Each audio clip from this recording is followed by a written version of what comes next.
Hello everybody. Lakshya CA residential batchine കുറിച്ചുള്ള ഒരു review and discussion ആണ് നമ്മൾ ഇന്ന് ഇവിടെ ചെയ്യുന്നത്. So for that we have with us Avinash Kulur, Manager Academics, CA Danish Fahad, Assistant Manager Academics, CA Roshan, Academic Consultant and other mentors. So welcome. എൻ്റെ ചോദ്യം എന്താണെന്ന് വെച്ച് കഴിഞ്ഞപ്പോൾ ഞാൻ ഓൾറെഡി ഇതെല്ലാം പോർഷൻസ് പഠിച്ച ഒരാളാണ്. അപ്പോൾ എനിക്ക് വീട്ടിലിരുന്ന് ഈ ക്വസ്റ്റ്യൻ പേപ്പേഴ്സ് എല്ലാം പ്രാക്ടീസ് ചെയ്യുന്നതും ഇവിടെ വന്നിട്ട് ഇരുന്ന് ഈ റെസിഡൻഷ്യൽ പ്രോഗ്രാമിന് പോകുന്നതും തമ്മിൽ എന്താ വ്യത്യാസം എന്താ? ഓക്കെ, അത് നല്ലൊരു ചോദ്യമാണ്. കാരണം എല്ലാവർക്കും തോന്നുന്ന ഒരു കാര്യം തന്നെയാണ്. പക്ഷേ ഒരു ഞാൻ പറഞ്ഞില്ല, ഇപ്പോൾ പ്രാക്ടിക്കാലിറ്റിയും പിന്നെ നമ്മുടെ ആഗ്രഹം തമ്മിൽ ഭയങ്കര ഡിഫറൻസ് ഉണ്ട്. നമുക്ക് ശരിക്കും ചിലപ്പോൾ നമുക്ക് തോന്നും ഇത് നമുക്ക് വീട്ടിൽ നിന്ന് ചെയ്തുകൂടെ, ഞാൻ 3 മാസം വീട്ടിലിരുന്നാൽ പോരെ, എനിക്ക് ഇത്രയും ക്വസ്റ്റ്യൻ പേപ്പർ കിട്ടിയാൽ പോരെ, ഞാൻ ഡെയിലി ചെയ്താൽ പോരെ എന്ന് ആലോചിച്ചാലും ഒരു കുട്ടിക്ക് അത് എത്രത്തോളം ആത്മാർത്ഥമായി ചെയ്യാൻ പറ്റും എന്നുള്ളത് വളരെ വലിയൊരു ചോദ്യമാണ് ഫസ്റ്റ്. ഇനി അഥവാ ആ കുട്ടിക്ക് ചെയ്യാൻ തോന്നുകയാണെങ്കിലും കൺസിസ്റ്റന്റ് ആയിട്ട് 3 മാസം ചെയ്യാൻ പറ്റും എന്നുള്ളതാണ് രണ്ടാമത്തെ ചോദ്യം. മൂന്നാമത്തെ ചോദ്യം, അങ്ങനെയാണെങ്കിൽ ഈ കുട്ടിയുടെ പേപ്പർ ആര് ഇവാലുവേറ്റ് ചെയ്യും? ഈ കുട്ടി ഡെയിലി എക്സാം നടത്തുന്ന ആര് ചെക്ക് ചെയ്യും? ആ കുട്ടിക്ക് ഒരു റെസ്പോൺസിബിലിറ്റി ഫീൽ കൊടുക്കുന്ന ആരാണ്? ആ കുട്ടിക്ക് പ്രശ്നം വന്നാൽ മോട്ടിവേറ്റ് ചെയ്യാൻ ആരുണ്ട്? ആ കുട്ടിക്ക് മോട്ടിവേറ്റ് ചെയ്യണമെങ്കിൽ ആ കുട്ടിയുടെ ചുറ്റും 14 പേരും കൂടി ഉണ്ട്. ഇവർ പഠിക്കുന്ന കണ്ടിട്ട് ഈ പഠിക്കുന്ന കുട്ടികളുടെ കൂടെ കോമ്പീറ്റ് ചെയ്യാനാണ് കുട്ടി നോക്കുക. അപ്പൊ ഒബ്വിയസ്ലി ആ കുട്ടി കോമ്പീറ്റ് ചെയ്യാൻ നോക്കുമ്പോൾ കുറച്ചും കൂടി നന്നായിട്ട് പഠിക്കാനേ ശ്രമിക്കുള്ളൂ. മറ്റേത് കുട്ടിയുടെ കോമ്പറ്റീഷൻ എപ്പോഴാണ് വരിക? മെയിൻ എക്സാമിന് മാത്രമേ വരുന്നുള്ളൂ. 3 മാസം കോമ്പറ്റീഷൻ ആ കുട്ടിക്ക് വരുന്നേ ഇല്ല. നമ്മൾ ഇവിടെ കൊണ്ടുവരുന്ന ഒറ്റൊരു വേർഡ് എന്താ? നിങ്ങൾ ഇവിടെ വരിക, ഇവരെ കൂടെ കോമ്പീറ്റ് ചെയ്യുക, ഇവരാണ് നിങ്ങളുടെ സാമ്പിൾ. ഈ സാമ്പിൾ തന്നെയാണ് ഇന്ത്യ മൊത്തം ഉണ്ടാകാൻ പോകുന്നത്. ഇവരെ മുന്നിൽ നിങ്ങൾ ജയിക്കുകയാണെങ്കിൽ നിങ്ങൾ എന്തായാലും മെയിൻ എക്സാം എന്ത് ചെയ്യും? റെസിഡൻഷ്യൽ ബാച്ചസ് ലൈക്ക് ഒരു സ്ട്രക്ചേർഡ് സ്റ്റഡിയാണ്. നമ്മളിപ്പോൾ സാർ പറഞ്ഞ പോലെ ഇവൻ ഞാനും ഒറ്റയ്ക്ക് ഇരുന്ന് പഠിച്ച ഒരാളാണ്. അപ്പോൾ ഞാൻ ഒരുപാട് പ്രശ്നങ്ങൾ അനുഭവിച്ചിട്ടുണ്ട്. മേ ബി ഡൗട്ട്സ് ക്ലിയർ ചെയ്തിട്ടുണ്ടാകുന്നില്ല. അപ്പോൾ I might skip it, or അതിൽ ഞാൻ വേറെ ഫ്രണ്ട്സിനെ വിളിക്കും. മേ ബി ഞാൻ കൺവിൻസ്ഡ് ആയിരിക്കണമെന്നില്ല. Still I be like okay അതാണ് കോൺസെപ്റ്റ് എന്ന് വെച്ചാൽ അത് പഠിച്ച് തീർക്കും. പിന്നെ വേറെ ഈ എക്സാംസിൻ്റെ അപ്പോൾ വേറെ പ്രശ്നം എന്ന് പറയുന്നത് നമ്മൾ 3 മാസം ഇരുന്ന് പഠിച്ച് ഒരു ഡേ പോയിട്ട് എക്സാം എഴുതുന്നതായിട്ട് ഭയങ്കര പ്രഷർ. ആ പ്രഷർ നമുക്ക് ചിലപ്പോൾ ഹാൻഡിൽ ചെയ്യാൻ പറ്റുന്ന വരില്ല. This is what we are നമ്മൾ ഓഫർ ചെയ്യുന്നത്. റെസിഡൻഷ്യൽ കണ്ടിന്യൂസ് എക്സാം വരുമ്പോൾ അവർ എക്സാം ഫിയർ ഫസ്റ്റ് തിങ് പോയി കിട്ടും. പിന്നെ എക്സാം ആയിട്ട് കൂടുതലാണ് 2 to 5 ടൈമിംഗ് ആയിട്ട് ഇവർ പൊരുത്തപ്പെട്ട് വരും. 2 to 5 എന്ന് പറഞ്ഞാൽ ഒരു ലഞ്ച് കഴിഞ്ഞിട്ട് ആ ഒരു സമയം എന്ന് പറഞ്ഞാൽ പൊതുവേ നമ്മുടെ ബ്രെയിനൊക്കെ ഒന്ന് ഡെഡ് ആയി വരുന്ന സമയമാണ്. അപ്പോൾ 2 to 5 ഒരു നമ്മുടെ എഫക്റ്റീവ്നെസ് കൂടി വരും. അപ്പോൾ ഒരു സ്ട്രക്ചർഡ് ആയിട്ട് ഇത്രയും എക്സ്പേർട്സ് ഇരുന്ന് ഒരു 2-3 ആഴ്ചകൾ ഇരുന്ന് സ്ട്രക്ചർ ചെയ്ത് കൊണ്ടുവരുന്ന ഒരു സ്റ്റഡി പാറ്റേൺ ഫോളോ ചെയ്യുന്നതാണ് ഈ റെസിഡൻഷ്യൽ ബാച്ച്. അപ്പോൾ അതിന്റെ ബെനിഫിറ്റ് എന്താ? ഇപ്പോൾ ഒരു ക്വസ്റ്റ്യൻ ഞാൻ 20 മാർക്കിന്റെ ക്വസ്റ്റ്യൻ ഞാൻ വീട്ടിൽ നിന്ന് ചെയ്യുകയാണെങ്കിൽ പകുതി ചെയ്യുമ്പോൾ ഞാൻ പറയും ഇത് ബാക്കി കിട്ടുന്നുണ്ട്. ഇവരെ നമ്മൾ കൊണ്ടുവരുന്ന ഒരു സൈക്കിളിലേക്ക് കൊണ്ടുവരികയാണ്. ഒറ്റയ്ക്ക് ഫ്രീ ആയിട്ട് നമ്മൾ പഠിക്കുന്നവരുണ്ടാവുന്ന എല്ലാ ബുദ്ധിമുട്ടും മാറ്റിയിട്ട് ഒരു സൈക്കിളിലേക്ക് ഒരു പാറ്റേൺ ഫിക്സ് ചെയ്ത് കൊടുക്കും. എന്താണ് തീരേണ്ടത്? അതായത് ഒരു ഭയങ്കര കോൺഫിഡൻ്റ് ആയിരിക്കും. നിങ്ങൾ ഈ ദേശിക്കുമ്പോൾ നിങ്ങൾ 100% പോർഷൻസ് കഴിയും. അത് ടെസ്റ്റ് ചെയ്തുകൊണ്ടേയിരിക്കും. അതിൻ്റെ മുകളിൽ ഇവാലുവേഷൻ കൊടുത്തുകൊണ്ടേയിരിക്കും. എവിടെയാണ് ഇമ്പ്രൂവ് ചെയ്യേണ്ടത്? എന്താണ് നിൻ്റെ വീക്ക് പോയിന്റ്? എനിക്ക് എൻ്റെ വീക്ക് പോയിന്റ് മനസ്സിലാക്കാൻ ബുദ്ധിമുട്ടായിരിക്കും ഞാൻ ഒറ്റയ്ക്ക് ഇരിക്കുമ്പോൾ. എന്നാൽ വേറെ ആൾക്ക് ഈസി ആയിട്ട് ഗൈഡ് ചെയ്യാൻ പറ്റും. എടാ അത് നിൻ്റെ പ്രശ്നമാണ്, നീ ഇതാണ് കറക്റ്റ് ചെയ്യേണ്ടത്. അതുപോലെ തന്നെ നമുക്ക് റിസൾട്ടിലൊക്കെ വലിയ ഘടകം ബാധിക്കുന്നൊരു ഫാക്ടർ കണ്ടിട്ടില്ല എന്താണെന്ന് പറഞ്ഞാൽ ഇവർ പഠിക്കുന്ന സബ്ജക്റ്റിലായിരിക്കും. ഇപ്പം ഏത് ടോപ്പിക്കിനാണ് ഇമ്പോർട്ടൻസ് കൊടുക്കേണ്ടത്, ഏത് ചെയ്ത് പഠിച്ചുകൊണ്ടേയിരിക്കണം, ഏത് കീപ്പ് ഓൺ റിവിഷൻ ആയിരിക്കണം, ഏത് 1 ടൈം റിവിഷൻ മതി, ഏതൊന്ന് നോക്കിപ്പോൾ അങ്ങനെ നമുക്ക് ഇതിനൊരു പാറ്റേൺ ഉണ്ട്. ABC അനാലിസിസ് ഉണ്ട്, എഴുതി ചെയ്തുകൊണ്ടേ പോകേണ്ടതുണ്ട്. അങ്ങനെ പല എക്സാം അപ്രോച്ചുകളുണ്ട്. എങ്ങനെയാണ് ഇത് ടാക്കിൾ ചെയ്യേണ്ടത്? ഇതാണ് ഇതിൽ ഏറ്റവും വലിയ ഫാക്ടർ. ഇൻഡിവിജ്വൽ ആയിട്ട് സ്റ്റുഡൻസിന് ഓരോ എല്ലാവരും 90% കാര്യങ്ങളും എല്ലാ സ്റ്റുഡൻസും കോമൺ ആയിരിക്കും. അത് നമ്മൾ ആദ്യം ലൈവായിട്ട് എക്സ്പീരിയൻസ് ചെയ്ത കാര്യമാണ്. കാരണം വന്ന എല്ലാവരും പറയുന്നത് എഫക്റ്റീവ് അവേഴ്സ് ഭയങ്കര കൂടുതലാന്ന് പറയും. വീട്ടിലിരുന്ന് കഴിഞ്ഞ് കഴിഞ്ഞാൽ എനിക്കൊരു 5 hours 6 hours കിട്ടുന്നത് എനിക്കിവിടെ 10 to 12 ചെയ്യാൻ പറ്റുന്നുണ്ട്. ഒന്നാമത് പിയർ പ്രഷർ വരും. ബാക്കിയുള്ള ഇരുന്ന് പഠിക്കുന്നതാണ് മക്കൾ പഠിച്ചേ പറ്റത്തുള്ളൂ. രാവിലെ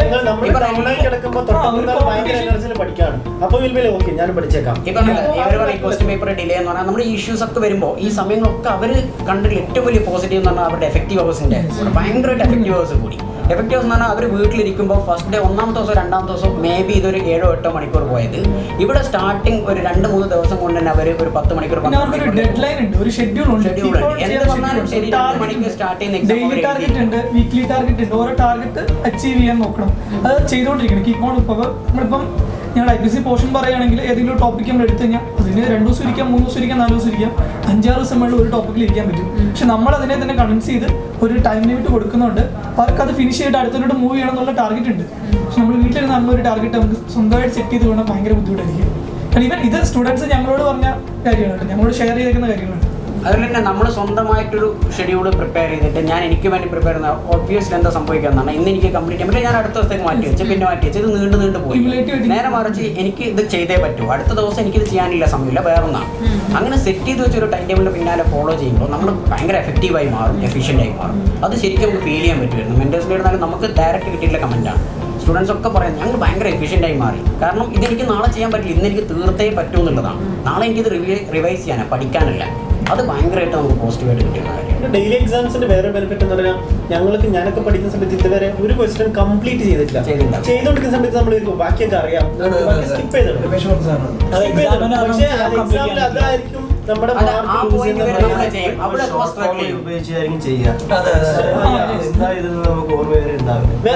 ഒട്ടുമിക്ക കുട്ടികളുടെ പേപ്പേഴ്സ് എടുത്തു കഴിഞ്ഞാൽ അവർ എഴുതുന്ന ചിലപ്പോൾ ക്ലോസിംഗ് സ്റ്റഫ് CLG ST അതൊന്നും അവർ കറക്റ്റ് ചെയ്യില്ല, അവർ തിരിപ്പിൽ കട്ട് ചെയ്യും. പിന്നെ വർക്കിംഗ് നോട്ട്സ് പ്രിപ്പയർ പ്രോപ്പറായിട്ട് മെയിൻറ്റെയിൻ ചെയ്യില്ല. അപ്പോൾ നമ്മൾ ഡെയിലി എക്സാം വെക്കുമ്പോൾ ഇവാലുവേറ്റ് ചെയ്തും ഓട്ടോമാറ്റിക്കലി അവർ എഴുതുന്ന പാറ്റേൺ തന്നെ കംപ്ലീറ്റ്ലി മാറി കിട്ടും. അത് ശരിക്കും നമുക്ക് ഫീൽ ചെയ്യാൻ പറ്റും. എന്താ പറയുക, ഇൻസ്റ്റിറ്റ്യൂട്ട് ഇടാൻ പാടില്ല എന്ന് പറഞ്ഞ മാർജിൻ്റെ സൈഡിലേക്കുള്ള ക്വസ്റ്റ്യൻ നമ്പർ, ചെറിയ കാര്യങ്ങൾ പറയാനാണ്, ക്വസ്റ്റ്യൻ നമ്പർ ഇടുന്ന രീതി മുതൽ എന്താണ് അവർ എക്സാമിന് ചെയ്യാൻ പാടില്ല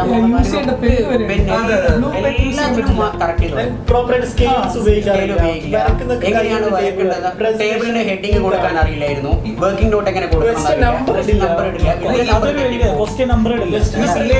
ഏറ്റവും വലിയ കാര്യമാണല്ലോ. If you look at one group, 400 marks in the first group ആണെന്നുണ്ടെങ്കിൽ you score 199 you are failed, you score 200 you are passing. So it's just a matter of 1 mark, and that 1 mark, to be frank, has more to do with your presentation, your confidence, your way of writing, which many things വീട്ടിൽ നിന്ന് ശരിയാവില്ല. അതാണ് guidance ഇല്ല, ഒറ്റയ്ക്ക് ബുദ്ധിമുട്ടാണ്. അതത്ര easy അല്ല. കാരണം അത്രയും സിസ്റ്റമാറ്റിക് ആയിട്ടും അത്രയും എന്താണ് ശരിക്കും ഈ കുട്ടിക്ക് ആത്മാർത്ഥമായി ചെയ്യാനുള്ള ഒരു കുട്ടിക്ക് മാത്രമേ റെസിഡൻഷ്യൽ ഇല്ലാണ്ട് വീട്ടിലിരുന്നിട്ട് ഇത് ഫോക്കസ് ചെയ്യാൻ പറ്റുള്ളൂ. കാരണം ആ കുട്ടീനെ സംബന്ധിച്ചോളം ആ കുട്ടി സ്വയം കൺട്രോളിലാണ്, ആരും കൺട്രോൾ ചെയ്യേണ്ടി വരില്ല. പക്ഷെ ഞാൻ പറയാം 10% മാത്രമേ ഇങ്ങനത്തെ ക്രൗഡ് ഉള്ളൂ. ബാക്കി 90% നമ്മളെല്ലാവരും കൺട്രോൾ ചെയ്താൽ കൺട്രോൾ ആവുന്ന ക്രൗഡാണ്. അല്ലാണ്ട് ഞാനടക്കം ആരെങ്കിലും കൺട്രോൾ ചെയ്യണം, അല്ലാണ്ട് ഞാൻ കൺട്രോൾ ആവില്ല. അപ്പൊ അങ്ങനത്തെ പിള്ളേർക്ക് ഏറ്റവും ബെസ്റ്റ് ആയിട്ടുള്ള ഒരു ഓപ്പർച്യൂണിറ്റിയാണ് ഈ റെസിഡൻഷ്യൽ പ്രോഗ്രാം അറ്റൻഡ് ചെയ്യുക എന്ന് പറയുന്നത്. പിന്നെ രണ്ടാമത്തെ കാര്യം ഇവർ പറഞ്ഞ ഫിയർ. എനിക്ക് ഇപ്പോഴും ഓർമ്മയുണ്ട്, CA എക്സാംസ് ഏറ്റവും എന്ന് കാണുന്ന ഒരു കാര്യം എന്താ പറയുക, ഫസ്റ്റ് എക്സാം കഴിഞ്ഞാൽ പിന്നെ ആളുണ്ടാവില്ല. 100 പേര് ഫസ്റ്റ് എക്സാം എഴുതും, ഒന്നാമത്തെ പേപ്പർ കഴിഞ്ഞാൽ പിന്നെ അടുത്ത എക്സാം 70 പേരുണ്ടാവും. കാരണം എന്താ, അവർ നിർത്തിപ്പോകും. അല്ലെ, ഈ അറ്റംപ്റ്റിലും കുറെ പേര്. പക്ഷേ ഈ റെസിഡൻഷ്യൽ പ്രോഗ്രാമിൽ നിങ്ങൾ കാണുകയാണെങ്കിൽ ഫിയർ ഓഫ് എക്സാംസ് പോയതുകൊണ്ട് തന്നെ പിള്ളേർ ഫുൾ കംപ്ലീറ്റ് ചെയ്തു എക്സാംസ്. രണ്ടാമത്, ഇൻ കേസ് ഒരു കുട്ടിക്ക് ഡീമോട്ടിവേറ്റ് ആണെങ്കിലും മോട്ടിവേറ്റ് ചെയ്യാൻ വേറെ ആൾക്കാരുണ്ടായിരുന്നു. അവരൊരു ഫാമിലിയായി മാറിയിട്ടുണ്ടായിരുന്നു. അവർ പറയും, അവിടെ നീ ഇരിക്കണം, നീ നമ്മുടെ ഇവിടെ 3 മാസം ഇരുന്നാണ്, നീ പോരുത്, നീ കംപ്ലീറ്റ് ചെയ്യണം എന്ന് പറയുമ്പോൾ അവൻ എഴുതും. അവൻ ഒറ്റയ്ക്ക് വീട്ടിലാണെങ്കിൽ ചിലപ്പോൾ അവൻ 1-ാമത്തെ ദിവസം കഴിഞ്ഞാൽ, കാരണം ഞാൻ പേഴ്സണലി ആസ് എ ഫാക്കൽറ്റി ഓരോ എക്സാം കഴിഞ്ഞ് ചില സമയത്ത് കോസ്റ്റിംഗ് ടഫ് ആകുമ്പോൾ, അക്കൗണ്ട്സ് ടഫ് ആകുമ്പോൾ സ്റ്റുഡൻസ് എന്നെ വിളിക്കാറുണ്ട്, സാർ എനിക്ക് അടുത്ത എക്സാം എഴുതാൻ തോന്നാറില്ല. അത് സ്റ്റുഡൻസ് സ്വന്തം പഠിക്കുന്ന സമയത്ത്. റെസിഡൻഷ്യൽ പിള്ളേരാകുമ്പോൾ എന്താ വെച്ചാൽ അവർ തമ്മിൽ തന്നെ ഒരു ഫാമിലി ആയിട്ട് അവർ ആ എക്സാം കംപ്ലീറ്റ് ചെയ്യും. ആ എക്സാം കംപ്ലീറ്റ് ചെയ്യുന്നത് is you can say that അത് കാരണം പാസ്സാവാനുള്ള സാധ്യത എന്താണ് കൂടുതലാണ്. കാരണം 100% കംപ്ലീറ്റ് ചെയ്യുന്ന ആൾക്കാർ കുറവാണ് എക്സാംസ് പ്രോപ്പറായിട്ട്. ഇത് ഏറ്റവും പോയിന്റ് ആഡ് ചെയ്യേണ്ട ഒരു പോയിന്റ് അതാണ്. അതിൽ എപ്പോഴും CA എക്സാമിൽ കാണുന്ന ഒരു ഇതാണ് നമ്മുടെ കോൺഫിഡൻസ് നഷ്ടപ്പെടുക എന്നുള്ളത്. അത് ഇപ്പം ഒരാൾ 3 മാസം 4 മാസം മുമ്പ് പ്രിപ്പയർ ചെയ്യാൻ സ്റ്റാർട്ട് ചെയ്യുക ബോത്ത് ഗ്രൂപ്പ് ആയിരിക്കും. എപ്പോഴും സംഭവിക്കുക എങ്ങനെയാണെന്നാണ്, ഒരു 2 മാസം കഴിയുമ്പോൾ സിംഗിൾ ഗ്രൂപ്പിലേക്ക് വരും, പിന്നെ അതൊരു എക്സാം ഭയങ്കര കോമൺ ആണ്. CA ഫൈനൽ ലെവലിലൊന്നും പറയേ വേണ്ട, ഏറ്റവും ഫസ്റ്റ് അറ്റംപ്റ്റ് ഇങ്ങനെ പോവുള്ളൂ. പക്ഷേ അത് റെസിഡൻഷ്യൽ പ്രോഗ്രാമിലേക്ക് വരുമ്പോൾ നമ്മൾ ചെയ്യുന്ന എങ്ങനെയാണെന്ന് ഫുൾ ടൈം അവർക്ക് അസിസ്റ്റ് ചെയ്ത് കൊടുക്കുകയാണ്, ഗൈഡ് ചെയ്ത് കൊടുക്കുകയാണ്. നിങ്ങൾക്ക് ഇന്ന് ഇത് ചെയ്താൽ മതി, ഇങ്ങനെയാണ് പഠിക്കേണ്ടത്. എന്ത് സംഭവിക്കുന്ന 2 മാസം കഴിയുമ്പോഴത്തേക്ക് ഒരു 50% മാർക്ക് സ്കോർ ചെയ്യാൻ പറ്റുന്ന ടോപ്പിക്കുകൾ ഇവരെ കയ്യിലേക്കാവും. നല്ല കോൺഫിഡൻസ് കൊടുത്ത് ബിൽഡപ്പ് ചെയ്ത് കൊണ്ടുവരുമ്പോഴത്തേക്ക് എന്താണെന്ന് പറഞ്ഞാൽ എപ്പോഴും ഈ ബോത്ത് ഗ്രൂപ്പ് പ്രിപ്പയർ ചെയ്യാൻ പറ്റുന്നവൻ അവസാന സമയം വരെയും ബോത്ത് ഗ്രൂപ്പിൽ നിൽക്കുന്നത് എന്താണ്, അവർക്ക് വേണ്ട ഗൈഡൻസ് എന്താണോ അത് കിട്ടിക്കൊണ്ടേ നിൽക്കും. കാരണം അവർക്ക് അറിയാമെങ്കിൽ പോലും ഒരാൾ പറഞ്ഞാലേ അവർ മനസ്സിലാക്കും നീ കറക്റ്റ് പാത്തിലാണെന്നുള്ളത്. അത് എപ്പോഴും അല്ല ഇത് ശരിയാവുന്നില്ല, ഞാൻ ചെയ്തിട്ട് തെറ്റാണ്, നമുക്ക് പറഞ്ഞു കൊടുക്കേണ്ടി വരും എന്തുകൊണ്ടാണ് നിനക്ക് തെറ്റി. ഒരു ചെറിയ മിസ്റ്റേക്ക് ആയിരിക്കും, ഇത് കറക്റ്റ് ചെയ്ത് കഴിഞ്ഞാൽ കറക്റ്റ് പാത്തിലാണ് ഇയാൾ ഉണ്ടാവുക. എൻ്റെ കയ്യിൽ നിന്ന് ഷെഡ്യൂൾ പോയി, ഇല്ല ഷെഡ്യൂൾ പോയതിന് തിരിച്ചു കൊണ്ടുവരാൻ എന്താണ് വഴി, ഇതൊരാൾ പുറത്തുനിന്ന് പറഞ്ഞു കൊടുക്കാൻ പറ്റുമ്പോഴാണ് അവരെപ്പോഴും ഇത് കറക്റ്റ് പാത്തിലാവുന്നുള്ളൂ. അങ്ങനെ ആകുമ്പോൾ മാത്രമേ ഒരു എക്സാമിൽ എത്തുന്നുള്ളൂ. അല്ലാത്ത കുട്ടികൾ പോകുന്ന എങ്ങനെയാണെന്നുള്ള ഒരു പ്രിപ്പറേഷൻ പോലും ഇല്ലാതെ ശരി ഞാൻ ക്വസ്റ്റ്യൻ ഒന്ന് നോക്കട്ടെ എന്നൊക്കെ പറഞ്ഞു പോകുന്ന അവസ്ഥയിലേക്ക് പോകും. ശരിക്കും റെസിഡൻഷ്യൽ പ്രോഗ്രാമിന്റെ സക്സസ് എന്ന് പറയുന്നത് നമ്മുടെ പ്രോഗ്രാമിൽ വന്ന ഒരു കുട്ടി പോലും ഒരു എക്സാം സ്കിപ്പ് ചെയ്യാതെ മുഴുവൻ എഴുതി തിരിച്ചു പോകുന്നുള്ളതാണ്. അതാണ് ഇതിന്റെ സക്സസ്. പ്രസന്റേഷൻ ലെവൽ ഇമ്പ്രൂവ്മെന്റ് ആവും. ഉദാഹരണത്തിന് വെച്ചാൽ സപ്പോസ് ഡിപ്പാർട്ട്മെന്റിൽ അക്കൗണ്ട്സ് ചെയ്യുകയാണെങ്കിൽ ഇപ്പം റെന്റ് എങ്ങനെ അപ്പോഴ്സ്മെന്റ് ചെയ്ത് വെച്ചാൽ അവർ എന്ന് വെച്ചാൽ ഫ്ലോർ ഏരിയ, പക്ഷേ ശരിയായ ആൻസർ എന്ന് വെച്ചാൽ floor area occupied by each department complete sentence എഴുതാൻ വേണ്ടി അവരെ പിന്നെ ഹാൻഡ് റൈറ്റിംഗ് ഓൾസോ അതേമാതിരി നമ്മൾ ഇമ്പ്രൂവ് ചെയ്തുകൊണ്ടിരുന്നു. മെമ്മോറാണ്ടം ട്രേഡിംഗ് അക്കൗണ്ട് മാത്രമേ പിള്ളേർ എഴുതും. പക്ഷെ അതിന്റെ പീരീഡാണ് മെമ്മോറാണ്ടം ട്രേഡിംഗ് അക്കൗണ്ട് ഇമ്പോർട്ടൻറ്റ്. അപ്പോൾ അതും കൂടി എഴുതുന്നതോടുകൂടി പിള്ളേർക്ക് അത്യാവശ്യം ധാരണയുണ്ടെന്ന് വെച്ചാൽ വാല്യൂർ തന്നെ അതിന് അത് മൈന്യൂട്ട് മിസ്റ്റേക്സ് പോലും നമ്മൾ കറക്റ്റ് ചെയ്ത് കൊണ്ടുവരുന്നതാണ് അതിന്റെ ഏറ്റവും വലിയ അഡ്വാൻറ്റേജ്. ഇതാണ് നിങ്ങൾ ചോദിച്ച ചോദ്യം. വീട്ടിൽ നിന്ന് പഠിച്ചാൽ ഒരിക്കലും ഈ മെമ്മറി ഇത് മാറില്ല. പഠിക്കുക പോലും ഇല്ല. ഞാൻ പഠിച്ച ആളാണ്, നമുക്കറിയാം. നമ്മളൊക്കെ സ്റ്റുഡന്റ് ആയിരുന്നു, പഠിക്കില്ല. ഒരു ക്വസ്റ്റ്യൻ ഇല്ലാതെ നമ്മൾ കംപ്ലീറ്റ് ചെയ്യുന്നുണ്ടാവില്ല. രണ്ടാമത്തെ ക്വസ്റ്റ്യൻ കാൽക്കുലേറ്റർ അടിച്ച് പോകും. ബേസിക്കലി ലക്ഷ്യ CA റെസിഡൻഷ്യൽ പ്രോഗ്രാം എന്നുള്ളൊരു പ്രോഗ്രാം കൊണ്ടുവരാനായിട്ടുള്ള കാരണം എന്തായിരുന്നു? ലക്ഷ്യ ഇൻസ്റ്റിറ്റ്യൂട്ട് തുടങ്ങി 2011 തുടങ്ങിയ ശേഷം ഐ തിങ്ക് ഫാക്കൽറ്റി എന്ന് പറയുന്ന കാര്യത്തിലാണ് നമ്മൾ ഏറ്റവും കൂടുതൽ ഇമ്പോർട്ടൻസ് കൊടുത്തത്. I still remember that from the first day of the classes when it started, all the faculties, ഏറ്റവും ടോപ്പ് ഫാക്കൽറ്റീസിനെ കൊണ്ടുവന്ന് ക്ലാസ് കൊടുക്കാൻ വേണ്ടിയിട്ട് ലക്ഷ്യം ശ്രമിച്ചു. അതിൽ എനിക്കൊന്ന് കേരളത്തിൽ ആ സമയത്ത് ആരും അങ്ങനെ പ്രത്യേകിച്ച് ഇങ്ങനെ ക്ലാസ്സസ് പ്രൊവൈഡ് ചെയ്യുന്ന ഒരു സിറ്റുവേഷൻ അല്ലായിരുന്നു CA. അങ്ങനെ പല ഇന്ത്യയിൽ നിന്നും ഇന്ത്യ, ബോംബെ അല്ലെങ്കിൽ ഹൈദരാബാദ്, പിന്നെ അതേപോലെ കേരളത്തിലുള്ള ഫാക്കൽറ്റീസും കൊണ്ടുവന്ന് നല്ല ക്ലാസ്സുകൾ കൊടുത്തിട്ട് നമ്മൾ വിചാരിച്ചു ക്ലാസ്സുകൾ കൊടുക്കുന്തോറും കുട്ടികൾക്ക് നാട്ടിൽ പഠിക്കുന്ന സമയത്ത് കുട്ടികൾ നന്നായി പഠിക്കും, എന്നിട്ട് കുറേ കുട്ടികൾ CA ക്വാളിഫൈ ചെയ്യും എന്നായിരുന്നു ലക്ഷ്യം വിചാരിച്ചത്. പക്ഷേ ഡൗൺ ദ ലൈൻ നമ്മൾ നോക്കുമ്പോൾ പാസ് പെർസെൻറ്റേജ് ഒക്കെ നോക്കുന്ന സമയത്താണെങ്കിൽ പോലും അത്രയും പേര് ക്വാളിഫൈ ചെയ്ത് വരുന്നില്ല. അത് എന്തുകൊണ്ടാണെന്നുള്ളൊരു വലിയൊരു ചോദ്യമാണ്. കാരണം ഇത്രയും നല്ല ക്ലാസ്സസ് കിട്ടിയിട്ട് പോലും എന്തുകൊണ്ട് കുട്ടികൾ ക്വാളിഫൈ ചെയ്യുന്നില്ല, എന്തുകൊണ്ട് കുട്ടികൾക്ക് മാർക്ക് കിട്ടുന്നില്ല എന്നുള്ള വലിയ ചോദ്യമായിരുന്നു. ഞാൻ ആദ്യം നിങ്ങളോട് ജസ്റ്റ് ചോദിക്കാം, നിങ്ങളിപ്പോൾ 10th പ്ലസ് 2 ഒക്കെ പഠിക്കുന്ന സമയത്ത് നമുക്ക് പ്ലസ് 2 10th എന്തുകൊണ്ടാണ് മാർക്ക് കിട്ടിയിട്ടുണ്ടാവുക? ക്ലാസ്സസ് അറ്റൻഡ് ചെയ്തുകൊണ്ടാണോ, എക്സാംസ് എഴുതുകൊണ്ടാണോ? എക്സാംസ് അല്ലേ എന്ന് പറഞ്ഞാൽ സത്യം പറഞ്ഞാൽ എനിക്കിപ്പോഴും ഓർമ്മയുണ്ട് 10th ക്ലാസ്സിലും പ്ലസ് 2 നമ്മൾ ഡിസംബർ മുതൽ അങ്ങോട്ട് നമ്മൾ എക്സാംസ് എക്സാംസ് പോലെ എക്സാംസ് എഴുതും. നമ്മൾ പ്രീ ഹാഫ് ഇയർലി എക്സാംസ് എഴുതും, first model, second model. I think before we go for the board exam നമ്മൾ ഓൾമോസ്റ്റ് ഒരു 10-12 എക്സാംസ് എഴുതിയിട്ടാണ് നമ്മൾ പോകുന്നത്. അപ്പോൾ നമ്മൾ ഇൻട്രോസ്പെക്ട് ചെയ്യുന്ന സമയത്ത് ഏറ്റവും കൂടുതൽ മനസ്സിലായ ഒരു സംഭവം CA എന്നുള്ള കോഴ്സിൽ ടൈം എന്ന് പറയുന്നത് വളരെ കുറവാണ് പഠിക്കാൻ കൊടുക്കുന്നത് ഇൻസ്റ്റിറ്റ്യൂട്ട്. ആ വളരെ ചുരുങ്ങിയ സമയം കൊണ്ട് കുറേ സബ്ജക്ട്സ് കുട്ടികൾ പഠിക്കണം. അപ്പോൾ കുട്ടികൾ എന്താ സംഭവിക്കുക, ക്ലാസ്സുകൾ അറ്റൻഡ് ചെയ്യുക, ബട്ട് പഠിക്കാനുള്ള സമയം കുട്ടികൾക്ക് കിട്ടുന്നില്ല, പ്രാക്ടീസ് ചെയ്യാനുള്ള സമയം കിട്ടുന്നില്ല. അതുകൊണ്ടാണ് ഈ അറ്റംപ്റ്റുകൾ കുട്ടികൾ കുറേ അറ്റംപ്റ്റുകൾ എടുത്തു പോകുന്നത്. അപ്പോൾ പെട്ടെന്ന് മനസ്സിൽ വന്നൊരു ചെറിയൊരു ചോദ്യമായിരുന്നു, നമുക്ക് എന്തുകൊണ്ട് കുട്ടികളെ ഒരു റെസിഡൻഷ്യൽ പ്രോഗ്രാം പോലെ ഒരു പ്രോഗ്രാം സ്റ്റാർട്ട് ചെയ്തത്? എന്തുകൊണ്ട് കുട്ടികളെ നമുക്ക് ഒരു ക്യാമ്പസിൽ കൊണ്ടുവന്നത്, അവരെ ഫുൾ ടൈം നമ്മുടെ കൂടെ നിർത്തി, അവർക്ക് നമുക്കൊരു ഷെഡ്യൂൾ കൊടുത്ത് അവരോട് കൃത്യമായിട്ട് ഇന്ന ദിവസം ഇന്ന സബ്ജക്റ്റ് പഠിക്കാൻ പറഞ്ഞ് നമ്മൾ ഒരു എന്താണ് കറക്റ്റ് എക്സാംസ്, ഡെയിലി എക്സാംസ് നടത്തുന്നു, നമ്മൾ മോഡൽ എക്സാം നടത്തിയിട്ട് നമുക്കൊരു സ്കൂൾ ലെവലിൽ നമ്മൾ എങ്ങനെയാണ് നമ്മൾ പിള്ളേരെ ട്രെയിൻ ചെയ്തത്? കാരണം ഇവർക്ക് സ്കൂൾ ലെവലിൽ 90% 95% എടുത്ത് വന്ന സ്റ്റുഡൻസ് ആണ്, എന്നിട്ട് പോലും ഇവർക്ക് എക്സാംസ് ക്വാളിഫൈ ചെയ്യാൻ പറ്റുന്നില്ല. അതിന് ഒറ്റ കാരണം എക്സാംസ് തന്നെയാണ്. അപ്പോൾ ആ ഒരു ചെറിയൊരു കോൺസെപ്റ്റിൽ നിന്നാണ് ശരിക്കും റെസിഡൻഷ്യൽ പ്രോഗ്രാം എന്നൊരു കോൺസെപ്റ്റ് നമ്മുടെ മുന്നിൽ വന്നത്. അപ്പോൾ ആ റെസിഡൻഷ്യൽ പ്രോഗ്രാം കോൺസെപ്റ്റ് മുന്നിൽ വന്നപ്പോൾ നമ്മൾ വിചാരിച്ചത് എങ്ങനെയാണ് നടത്തേണ്ടത്. അപ്പോൾ നമ്മൾ വിചാരിച്ചു ഇത് നടത്തുന്ന സമയത്ത് പിള്ളേരെ നമ്മളിവിടെ കൊണ്ടുവന്ന് ഷെഡ്യൂൾ കൊടുത്ത് എക്സാം നടത്തിയാൽ ഇത് പറ്റുമോ എന്ന് പറയുമ്പോൾ ആൾക്കാർ പറയുന്ന ഏറ്റവും വലിയൊരു ഇമ്പോർട്ടൻ്റ് ആയിട്ടുള്ള നമുക്ക് ഡിസ്കഷൻ വന്നൊരു കാര്യം, ഈ കുട്ടികൾക്ക് മെന്റേഴ്സ് വേണം. എന്ന് പറഞ്ഞാൽ ഈ കുട്ടികൾ വന്നു കഴിഞ്ഞാൽ ഇവരെ നോക്കാൻ CA പഠിച്ച ആൾക്കാർ വേണം. അപ്പോൾ മാത്രമേ അവർക്ക് കൃത്യമായിട്ടുള്ള ഗൈഡൻസ് കിട്ടുള്ളൂ. ഈ CA പഠിക്കുന്ന സമയത്ത് ടെൻഷൻസ് വരും, അവർക്ക് എങ്ങനെ പഠിക്കണം എന്ന് മനസ്സിലാവില്ല, അവർ ഡൗട്ടുകൾ ക്ലിയർ ചെയ്ത് കൊടുക്കാനുണ്ടാവും, അവർ എന്തുകൊണ്ട് തെറ്റ് ചെയ്യുന്നത് അവർക്ക് മനസ്സിലാവില്ല. ഇത് ഗൈഡ് ചെയ്യാൻ ആൾക്കാർ വേണം. അങ്ങനെയാണ് നമുക്ക് മെന്റേഴ്സ് എന്നൊരു കോൺസെപ്റ്റ് നമ്മൾ കൊണ്ടുവന്നത്. എന്ന് പറഞ്ഞാൽ കുട്ടികൾക്ക് കൂടെ നിൽക്കാൻ വേണ്ടി അവരെ കൂടെ നിൽക്കുന്ന ചില മെന്റേഴ്സ്. അങ്ങനെ സെലക്ട് ചെയ്ത കുറച്ച് മെന്റേഴ്സിൽ കുറച്ച് പേര് നമുക്കിവിടെ ഇന്ന് ഇവിടെ വന്നിട്ടുണ്ട്. നമ്മൾ ആക്ച്വലി റിവ്യൂ മീറ്റിംഗ് ആണ് നടത്തുന്നത്. ദാറ്റ് ഈസ് റെസിഡൻഷ്യൽ പ്രോഗ്രാം കഴിഞ്ഞിട്ട് ഇപ്പോൾ 14th ഈ 15th ഒക്കെ ആകുമ്പോൾ എക്സാംസ് തീർന്നു. എക്സാം തീർന്ന ശേഷം നമ്മുടെ ഒരു 4 മാസത്തെ നമ്മുടെ കഷ്ടപ്പാട് എന്നാണ് ഈ കുട്ടികളുടെ കൂടെയുള്ള ടൈമൊക്കെ നമ്മുടെ സ്റ്റുഡൻസിന്റെ കൂടെ ടൈം ഇവർ സ്പെൻഡ് ചെയ്തിട്ടാണ് ഇവർ വന്നിരിക്കുന്നത്. അപ്പോൾ ഇവർ എല്ലാം കൂടി തിരിച്ച് നാട്ടിൽ പോകുന്ന മുന്നേ മൊത്തത്തിൽ നമ്മൾ എന്താണ് ഈ 3 മാസം നമ്മൾ ഇവിടെ ചെയ്തത്, 4 മാസം ചെയ്തത്, എന്തൊക്കെയാണ് നമ്മളിവിടെ. കുറേ പോസിറ്റീവ്സ് ഉണ്ടായിരുന്നു, കുറേ നെഗറ്റീവ്സ് ഉണ്ടായിരുന്നു. ഓബിയസ്ലി ഫസ്റ്റ് ബാച്ച് ആയിരുന്നു, പക്ഷെ എന്നാലും ലക്ഷ്യ ഒരു പുതിയൊരു കാര്യം ചെയ്യാൻ തീരുമാനിച്ചു. കുട്ടികൾക്ക് വേണ്ടിയിട്ടാണ്, കുട്ടികൾ പാസ്സാകാൻ വേണ്ടിയിട്ട്, അവർക്കൊരു ബെറ്റർ എൻവയറമെന്റ് കിട്ടാൻ വേണ്ടി ചെയ്തു. അങ്ങനെ മെന്റേഴ്സ് ഇവിടെ വന്നിട്ടുണ്ട്.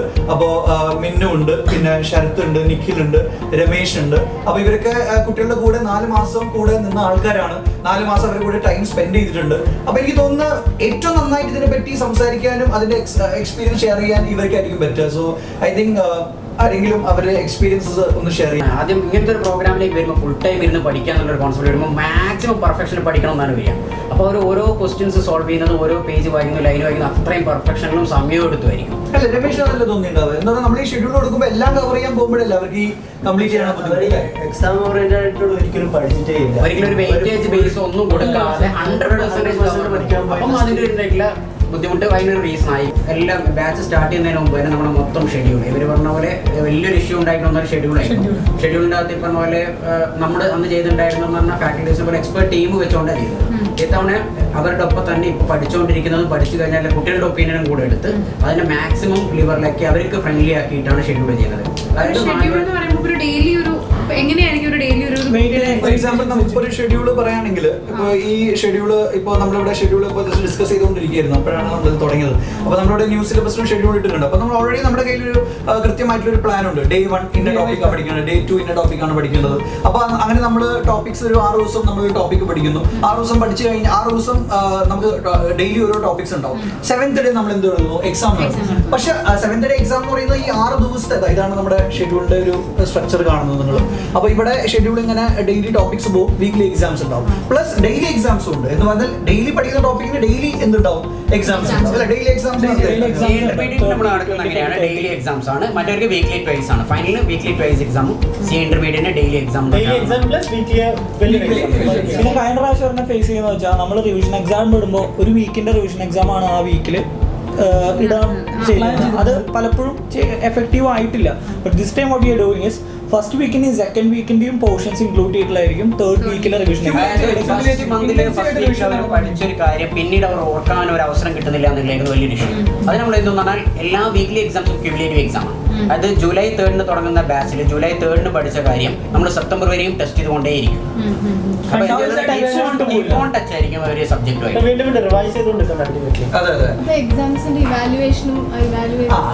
ലാസ്റ്റ് ടൈം ഉള്ളതെന്ന് വെച്ച് കഴിഞ്ഞാൽ മെന്റേഴ്സ് തന്നെയായിരുന്നു ഇവാലുവേഷൻ ചെയ്തോണ്ടിരുന്നത്. അവരെ തന്നെ എടുത്ത് നമ്മൾ ഫൈനൽ എക്സാംസ് എഴുതുന്ന സ്റ്റുഡൻസ്. എല്ലാവരും അറിയേണ്ട ഒരു കാര്യം ഈ മെന്റേഴ്സ് നമ്മൾ സെലക്ട് ചെയ്തിരിക്കുന്ന റോഷൻ പറഞ്ഞ പോലെ നമ്മൾ ഈ CA ഫൈനൽ പ്രിപ്പയർ ചെയ്തുകൊണ്ടിരിക്കുന്ന പിള്ളേരാണ് ശരിക്കും ഇവരെല്ലാം. അപ്പൊ ഇവർക്ക് രണ്ട് കാര്യങ്ങളാണ്. ഒന്ന് അവരും പ്രിപ്പയർ ചെയ്യണം, പ്ലസ് അവർ കൂടെ നിന്ന് പിള്ളേരെ പ്രിപ്പയർ ചെയ്യണം. ഇപ്പൊ കറണ്ട് സ്റ്റുഡന്റ് കഴിഞ്ഞ ഇപ്പൊ ഇന്റർമീഡിയറ്റ് കഴിഞ്ഞ ഉടനെ ആയിരിക്കും ഈ മെന്റേഴ്സ് ഫൈനലിലേക്ക് വരുന്നത്. അപ്പൊ ഏറ്റവും ലേറ്റസ്റ്റ് സ്റ്റുഡന്റ് എല്ലാം ഇവർക്ക് അറിയുന്നവരായിരിക്കും. അതുവരെയാണ് നമ്മൾ മെന്റേഴ്സ് ആയിട്ട് വെക്കുന്നത്. മുമ്പ് എപ്പോഴും കഴിഞ്ഞ ഒരാളാകുമ്പോൾ അതിന്റെ ഒരു ക്വാളിറ്റി കിട്ടില്ല എന്നുള്ളതുകൊണ്ടാണ് നമ്മളിപ്പോ ഫൈനൽ കുട്ടികളെ തന്നെ വെച്ചുകൊണ്ട് മെന്റേഴ്സ്. അപ്പൊ കറക്ഷൻ എനിക്ക് തോന്നുന്നു നിങ്ങൾ തന്നെ ചെയ്തു. അതുകൊണ്ട് അവരുടെ മെന്റേഴ്സിന് ഒരുപാട് സമയം ഈ വാല്യുവേഷനിൽ അതുകൊണ്ട് അവരുടെ അത് പഠിക്കാനുള്ള സമയം ഓട്ടോമാറ്റിക്കലി കുറക്കാണ്.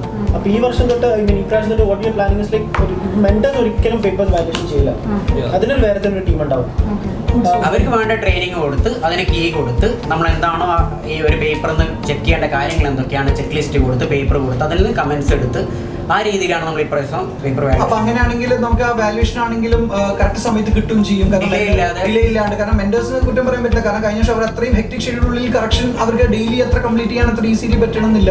അതുകൊണ്ട് ഈ പ്രാവശ്യം നമ്മൾ വാല്യുവേഷൻ പുറത്ത് കൊടുത്തുകൊണ്ട് പുറത്ത് നമ്മളൊരു എക്സ്പെർട്ട് ടീമിനെ കൊണ്ട് ചെയ്യിപ്പിച്ചിട്ട് അത് കൃത്യമായ കമന്റ്സ് വെച്ചിട്ട് നമ്മൾ ചെയ്യിപ്പിക്കാനുള്ള പ്ലാനാണ്. അപ്പോൾ mentors also gets more time to clear the doubts. അതാണ്, അല്ലാണ്ട് വേറെ അല്ല. കാരണം വാല്യുവേഷൻ ചെയ്യുമ്പോൾ അവരുടെ ഡൗട്ട് ക്ലിയറൻസിന്റെ സമയം കുറയുന്നു എന്നുള്ള പ്രശ്നമാണ്. അപ്പൊ ഇപ്രാവശ്യം വാല്യുവേഷൻ ഇല്ലാത്തത് കൊണ്ട് മെന്റേഴ്സ് 100% അവരുടെ ടൈം കുട്ടികൾക്ക് തന്നെ ഡൗട്ട്സിന് വേണ്ടി മാത്രം സ്പെൻഡ് ചെയ്യുന്നതാണ്. കാരണം ഒരു പേപ്പർ വാല്യൂ നിൽക്കുന്ന ഒരു 50 മാർക്സിന്റെ പേപ്പർ വാല്യൂ പക്ഷേ ഒരു 30 മിനിറ്റ്സ് എങ്കിലും ഒരു പേപ്പർ അതിന് മാച്ച് ഒരു 15 ബാച്ചിന്റെ സ്റ്റുഡൻസിന്റെ ഒരു ബാച്ചിന്റെ വാല്യൂ ഇപ്പം എത്ര മണിക്കൂറാണ് മെന്റേഴ്സിന് പോകുന്നത്. അത് ഈ പ്രാവശ്യം തൊട്ട് അത് ഉണ്ടാവത്തില്ല. So what we like major ഇതെന്താണെന്ന് വെച്ചാൽ first thing is advanced question papers ഒക്കെ സെറ്റ് ആയിട്ടുണ്ടാവും. സോ ക്വസ്റ്റ്യൻ പേപ്പർ ലാഗ് ആയി ഒരിക്കലും ഒരു കംപ്ലൈന്റ് വരത്തില്ല. രണ്ടാമത്തെ മെന്റേഴ്സിന്റെ ടൈം ഒരിക്കലും വാല്യുവേഷനോട്ട് പോകത്തില്ല. വാല്യുവേഷൻ ബിൽഡിന്റെ ഒരു കുറച്ചുകൂടെ എക്സ്പെർട്ട് ആയിട്ടുള്ള ഒരു ടീമായിരിക്കും.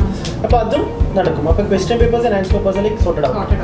ഒരു നോർമൽ ഒരു ഡേ ഒരു സ്റ്റുഡന്റിന് എങ്ങനെയായിരിക്കും പോവാ ഫ്രം മോർണിംഗ് ടു ഈവനിംഗ്? അതൊരു മോർണിംഗ് ഷെഡ്യൂൾ.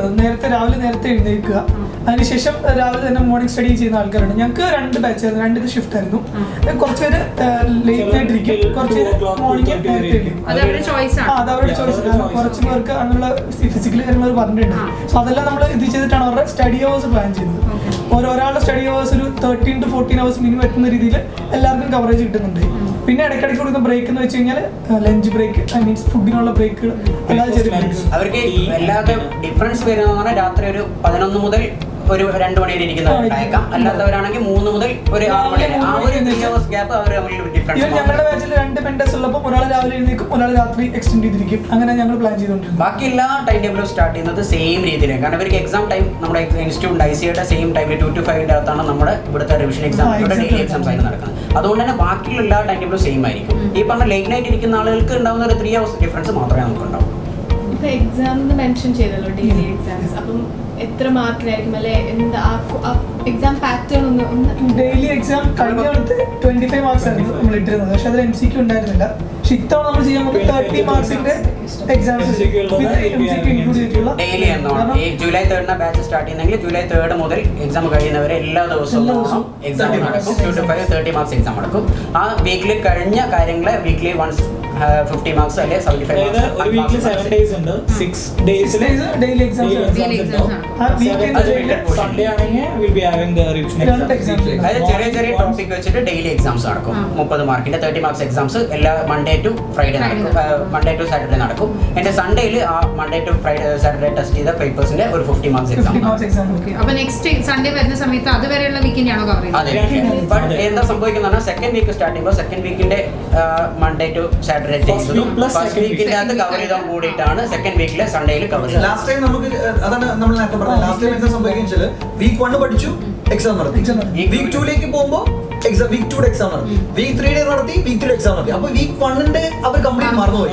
പിന്നെ മന്ത്ലി എക്സാമിനാണ് കവർ ചെയ്തത്. അപ്പൊ അത് അതിന്റെ പകരമാണ് നമ്മൾ വിചാരിച്ചത് week 1 weekly exam, week 2 weekly എക്സാമിന് വീക്ക് 1 പ്ലസ് വീക്ക് 2 പോർഷൻസ്. നമ്മൾ മുമ്പ് ചെയ്തുകൊണ്ടിരുന്നത് അവർ എക്സാം ടെസ്റ്റ് ചെയ്യില്ല. നമ്മൾ പറയുമായിരുന്നു നിങ്ങൾ ഈ സമയം റിവിഷന് വേണ്ടി ഉപയോഗിക്കണം, പഴയ പോർഷൻസ് പഠിക്കണം, ബാക്കി സമയം മാത്രമേ നിങ്ങൾ പഠിക്കാൻ ഉപയോഗിക്കാവൂ, രാത്രിയിലെ സമയം നിങ്ങൾ പഴയ ടോപ്പിക്കിൽ പഠിക്കണം എന്ന് പറയുമായിരുന്നു. ബട്ട് അതൊരു ടെസ്റ്റ് ചെയ്തിട്ടുണ്ടായിരുന്നില്ല. അപ്പോൾ അതിനെ കുറെ കൂടെ എഫക്റ്റീവ് ആയിട്ട് വരുന്ന മെന്റേഴ്സിന്റെ വന്ന് കമന്റ് കിട്ടിയപ്പോൾ ഒരു എക്സാമിലൂടെ ടെസ്റ്റ് ചെയ്യാൻ കുറെ കൂടെ എഫക്റ്റീവ് ആവും ആ പ്രിപ്പറേഷൻ എന്നുള്ള വെച്ചപ്പോഴാണ് നമ്മൾ സ്ട്രാറ്റജിയുടെ മാറ്റിയിട്ട് ഇപ്പോൾ എങ്ങനെയാണെന്ന് പറഞ്ഞാൽ ക്യുമുലേറ്റീവ് ആയിക്കൊണ്ട് ടെസ്റ്റ് ചെയ്യാന്നുള്ള രീതിയിലേക്ക് പോകുന്നത്.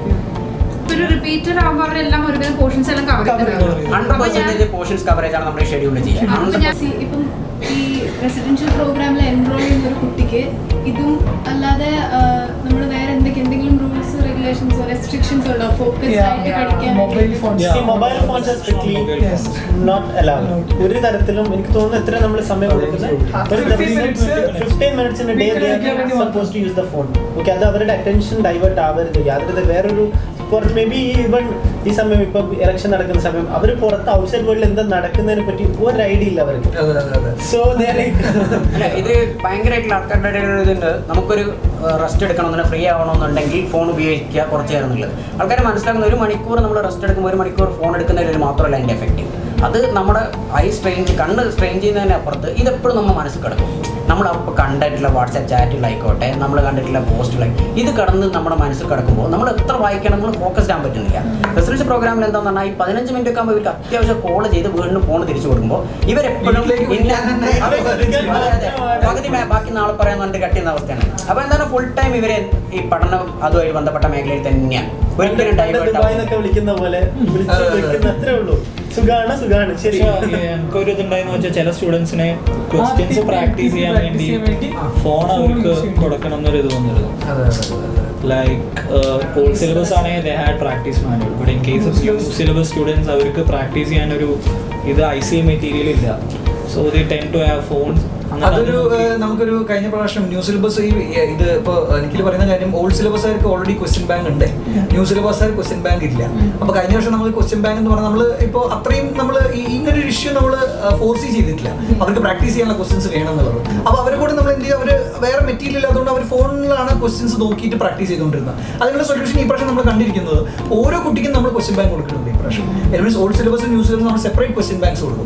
ആ ക്വസ്റ്റ്യൻ ബാങ്ക് ഒരു കിറ്റ് കൊടുക്കും. ആ കിറ്റിൽ ക്വസ്റ്റ്യൻ ബാങ്ക് ഉണ്ടാവും. ആ ക്വസ്റ്റ്യൻസ് ആണ് അവർ പ്രാക്ടീസ് ചെയ്യുക. അതുകൊണ്ട് ഒരിക്കലും അവർക്ക് ഫോൺ ഉപയോഗിക്കേണ്ടി വരില്ല. അവർ മെന്റേഴ്സ് പറഞ്ഞ വലിയൊരു പോയിന്റ് എന്നാണ് നമ്മൾ ഈ പ്രാവശ്യം ക്വസ്റ്റ്യൻ ബാങ്ക് എല്ലാ സ്റ്റുഡൻസിനും സെപ്പറേറ്റ് ക്വസ്റ്റ്യൻ ബാങ്ക്സ് നമ്മൾ കൊടുക്കും. ആ ക്വസ്റ്റ്യൻസ് ആണ് അവർ പ്രാക്ടീസ് ചെയ്യുക. ഇത് ഈവൻ പ്രാക്ടീസ് മാനാണെങ്കിൽ കൂടി ക്വസ്റ്റ്യൻ കഴിഞ്ഞ് അപ്പം തന്നെ അതിൻ്റെ ഇടയിൽ ആൻസർ ഉണ്ടാവും. അപ്പോൾ മെയിൻ സ്റ്റുഡൻസ് ക്വസ്റ്റ്യൻ ചെയ്യുമ്പോൾ തന്നെ ആൻസർ നോക്കിയായിരിക്കും ചെയ്യുക. അത് എഫക്റ്റീവ് ആവില്ല. അപ്പോൾ ദിസ് ടൈം നമ്മൾ ബാങ്ക് ഉണ്ടാക്കുമ്പോൾ ക്വസ്റ്റ്യൻസ് മാത്രമേ ഉണ്ടാവുള്ളൂ. ആൻസേഴ്സ് വേറെ തന്നെ റെഫറൻസ് ആയിട്ട്. അതിൽ തന്നെ ഈ പറഞ്ഞ ഇൻസ്റ്റിറ്റ്യൂട്ട് എല്ലാ സോഴ്സും കവർ ചെയ്യുന്ന രീതിയിൽ മോക്ക് ടെസ്റ്റ് പേപ്പർ ആയിക്കോട്ടെ, റിവിഷൻ ടെസ്റ്റ് പേപ്പർ ആയിക്കോട്ടെ, പ്രീവിയസ് എല്ലാം കവർ ചെയ്യുന്ന രീതിയിലാണ് നമ്മൾ ചെയ്യുന്നത്. ക്വസ്റ്റ്യൻ ബാങ്ക് ഉണ്ടാകും. ലക്ഷ്യയില് ക്രാഷ് കോഴ്സസ് പ്രൊവൈഡ് ചെയ്തിട്ടുണ്ട്. അപ്പം റെസിഡൻഷ്യൽ ബാച്ചിൽ ഉള്ള കുട്ടികൾക്ക് ചില സബ്ജക്ട്സ് വീക്ക് ആയിരിക്കും. അപ്പോൾ അവർക്ക് ആ ക്രാഷ് കോഴ്സിന്റെ ക്ലാസ്സസ് അറ്റൻഡ് ചെയ്യാമോ, അല്ലെങ്കിൽ ലക്ഷ്യം എന്തെങ്കിലും പ്രൊവിഷൻ പ്രൊവൈഡ് ചെയ്യുന്നുണ്ടോ? ലാസ്റ്റ് ടൈം നമ്മൾ റെസിഡൻഷ്യൽ ബാച്ച് ഫോക്കസ് ചെയ്തിരുന്നത് ഓൾറെഡി ക്ലാസ്സസ് അറ്റൻഡ് ചെയ്തിട്ട് വന്ന കുട്ടികൾക്ക് വേണ്ടിയിട്ടായിരുന്നു. പക്ഷേങ്കിൽ അതിൽ റിയാലിറ്റിയിൽ കുറേ വ്യത്യാസം വന്നത് എന്താണെന്ന് വെച്ചാൽ കുട്ടികൾ ക്ലാസ് അറ്റൻഡ് ചെയ്തിട്ടുണ്ടോ ആരെന്നെങ്കിലും ഇല്ലെങ്കിലും കുറേ ഭാഗങ്ങൾക്ക് കൺസെപ്ച്വൽ ക്ലാരിറ്റി കുറവുള്ളതും അല്ല മനസ്സിലാവാത്ത പോർഷൻസ് അങ്ങനെ കുറേ ഉണ്ടായിരുന്നു. അത് നമ്മൾ ഇവർ വന്നു കഴിഞ്ഞ് കുറച്ച് നാൾ കഴിഞ്ഞപ്പോഴത്തേക്കാണ് നമുക്കത് മനസ്സിലാവുന്നത്. ആ സമയത്ത് നമ്മൾ റെമഡിയൽ ക്ലാസ്സസ് ആയിട്ട് പ്രൊവൈഡ് ചെയ്യാൻ വേണ്ടി സ്റ്റുഡൻറ്റ് ഫാക്കൽറ്റീസിനെ വെച്ചിട്ട് നമ്മൾ ക്ലാസ്സസ് പ്രൊവൈഡ് ചെയ്തിട്ടുണ്ടായിരുന്നു. പക്ഷേ അതും നമുക്ക് അത്ര നന്നായിട്ട് എക്സിക്യൂട്ട് ചെയ്യാൻ പറ്റിയില്ല. ബിക്കോസ് സ്റ്റുഡൻറ്റ് ഫാക്കൽറ്റീസിന് അവൈലബിൾ ആവണം. അത് അവർക്ക് കൺസെപ്ച്വൽ ക്ലാരിറ്റി ഉള്ളവരായിരിക്കണം, അത്രയ്ക്ക് നല്ല നോളജ് ഉള്ളവരായിരിക്കണം. ഇത് റൺ ചെയ്യുന്നതിന് നമുക്ക് കുറേ പ്രശ്നങ്ങൾ ഉണ്ടായിട്ടുണ്ട്. ഇപ്പം നമ്മൾ പിന്നെ സെക്കൻഡ് ഗ്രൂപ്പ് സ്റ്റാർട്ട് ചെയ്ത സമയത്ത് നമ്മൾ കുട്ടികൾക്ക് ക്രാഷ് അറ്റൻഡ് ചെയ്യാൻ വേണ്ടിയിട്ട് അനുവാദം കൊടുത്തിരുന്നു. പക്ഷെ ക്രാഷ് അറ്റൻഡ് ചെയ്ത് കഴിഞ്ഞപ്പോൾ വന്ന പ്രശ്നം എന്താണെന്ന് വെച്ചാൽ ആ ഷെഡ്യൂൾ മുഴുവൻ തെറ്റി. കുട്ടികൾക്ക് 7 to 7 ആണ് ക്ലാസ് വരുന്നത്. തിരിച്ചു വന്നു കഴിഞ്ഞാൽ ഭയങ്കര ടയർഡാണ്, ആർക്കും പഠിക്കാനായിട്ടുള്ള എനർജി ഇല്ല.